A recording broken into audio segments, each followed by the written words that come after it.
I'm just gonna go and say this first. Ghost of Yotei is almost a perfect game. From its beautiful sound design, its art direction, and the way it tells a story are amazing. What sets this game apart from most of the games that have come out this year is the fact that this game had a team that cared about what they were making. It had passion. Every aspect of the game was enjoyable. There wasn't a single moment where I didn't want to do something in the game. Recently, entertainment media, while not all, but some have been lacking passion. In today's world, the common thing to do is what gives you money faster instead of actually being mindful of what you're making. Sucker Punch, the team behind Ghost of Yotei, is not unfamiliar when it comes to making good games. Popular Sony games like Sly Cooper and the Infamous series both really well liked by the gaming community. They also have another game made in 1999 called Rocket Robot on Wheels, which also received great praise even then. Sucker Punch has had success after success, developing games with the intention of making something good, not just making something for the money. They had great praise from their previous game, Ghost of Tsushima, which came out in 2020, and that game was the first in the Ghost of series. Overall, a really solid development team that seems to even go as far as taking trips to Japan so they can really learn and study the culture and history to make a game that's amazing as Yotei.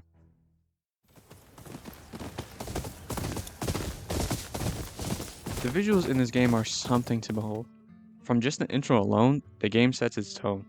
The vibrant fields of flowers, the point of the horizon where the sky meets the ocean, and Mount Yotei itself is a structure you can see from the mainland of the game. And then you can eventually get on top of that mountain. And even that's beautiful. The snowy section of the game is also incredible. The landscaping overall in this game is just amazing. So many times I enjoy just riding my horse with the cinematic bars on my screen.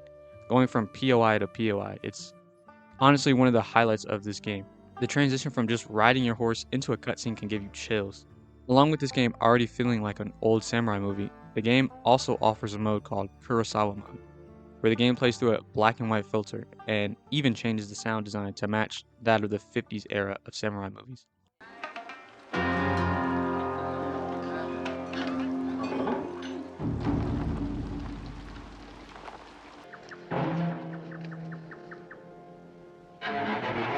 It's something to enjoy now and then, or if you are playing the game for a second time.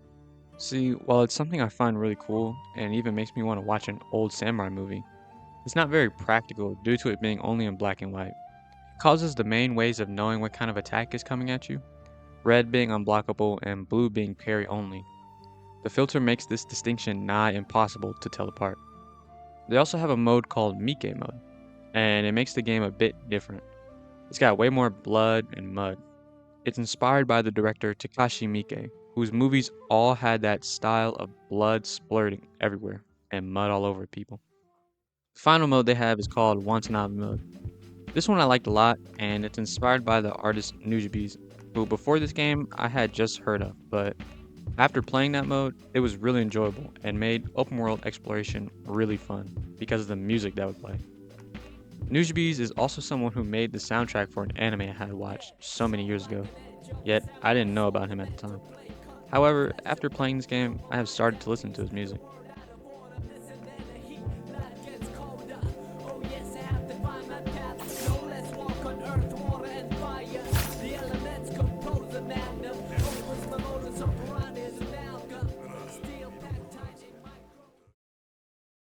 The gameplay of this game is like that of the last one in terms of its structure. However, there are changes from the last game that fit this one for combat. For example, the stances from the last game are now changed to different weapons themselves to fit Atsu's character. She isn't a samurai and has never been one, so she's very versatile with multiple weapons. Unlike Jin, whose samurai background keeps him stagnating to just the one katana, since samurai is supposed to be so noble and have a code of honor. You have no honor, and you are a slave to it. This game's difficulty range really allows anyone to enjoy the game however they like. The difficulty ranges from lethal being the hardest and casual being the easiest, so it makes for a personal experience since you can change the difficulty at any time depending on how you feel. Another thing this game has is the little grounded mini games you can do in the wild. You can set up camps and cook food. This was a cool little mini game. You go from setting up the campfire and then cooking the food, which even gives you a buff in the game. The Zenny Hajiki game where you flick coins around. There's a fun little gambling game they have in all the towns. They have moments where you can make and upgrade your own swords as if you were a blacksmith too, smashing metal down to a thin sword-like shape, heating the metal so it's more malleable. And while you're doing this, you learn more lore on the characters in the game, mainly Atsu and her father. And for the blacksmith and campfire minigames, you have to actually use the PS5 controller to do these, not just mashing a button. Using the gyroscope feature and its touchpad makes the minigame feel more personal. And even both of these are optional, so if you don't enjoy doing these, you can skip them or even turn them off in the settings. There are different armor sets in the game you can wear. Each one gives you different stats depending on the armor set. They also have charms in the game that give you set buffs depending on how far it's leveled up.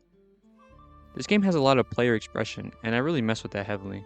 The combat doesn't really ever get stale because as you progress, the game gives you multiple ways to fight. And there isn't really one correct way to play the game either. Speaking of that, another thing this game allows is for you to do any order when doing the campaign missions, making for a unique story for each person. Although because of the way I played, I just did everything in order, but you can do it any other way.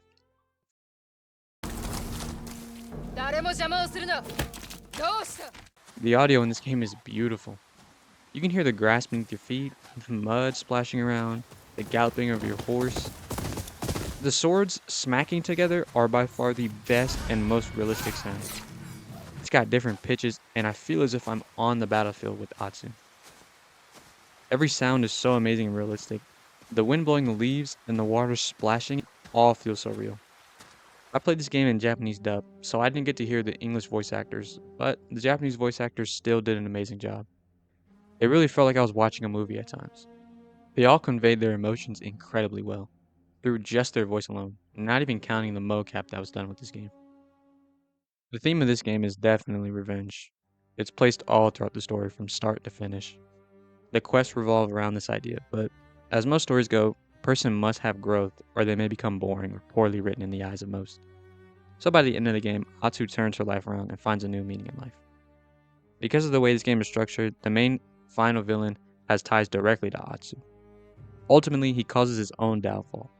The game goes to show that when you don't let things go, bad things can happen. Without spoiling too much, the main villain Saito sees Atsu and her family and kills them all, although leaving her behind on a burning tree to die, thus starting her revenge plan, which then leads to his death. Throughout the first two acts of the game, she's so hell-bent on revenge that she doesn't even bother trying to think about life after her revenge. From the moment she enacts this plan, she believes she doesn't have any other purpose in life than to achieve this goal. She tells this to multiple of her companions, who all tell her there's no point in living that way. Eventually, this decision to stay on this path of life will cause her to lose something important to her. Now, I saved this part for last. As much as I love this game, it's not exempt from its flaws. And that's okay, because that just means there's stuff to improve on for next time, if they decide to make another Ghost of game anyway. My first issue is the Odachi Master. In the game, there are different weapons for Atsu, but she must first learn how to actually use them. So she has to go through different masters to learn. The only one out of all four weapon masters that didn't really feel all that needed / important was him. A reason I kind of think this might be a me issue is that I decided to farm all side quests in each area before continuing the story. So it made me kind of overpowered in some sections like this. And I also saved him pretty much to the end, so I think at that point I was already so strong his arc was over within an hour or less. And it kind of felt lackluster.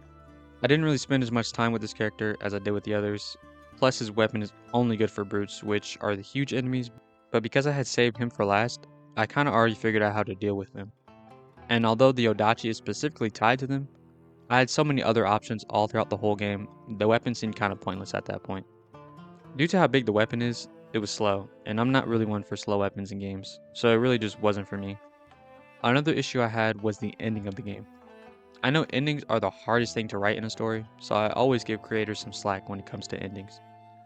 This game's ending wasn't so bad, though it was just kind of meh in comparison to the other game in the series. The ending in that game literally gave me chills, and I even shed a few tears. It was so beautiful.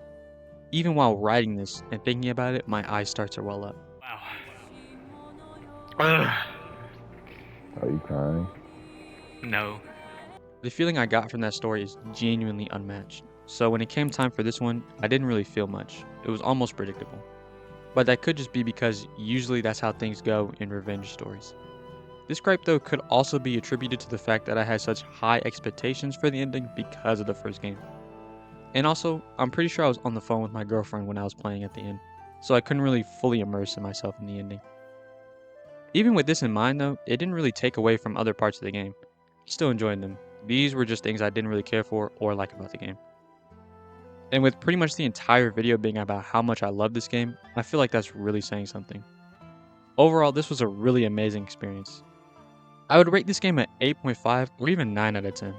It's not perfect, but it's still an excellent experience that I feel like if you like action games and samurai-esque games, you can definitely still have a great time playing this one. You should definitely check it out. Thanks for watching. That's all I had to really say. Yeah, yeah, yeah. Oh yeah, we coming, we coming, we coming. What buns? Bro, looking too sweet when he tapping that bun. I'm saying, man.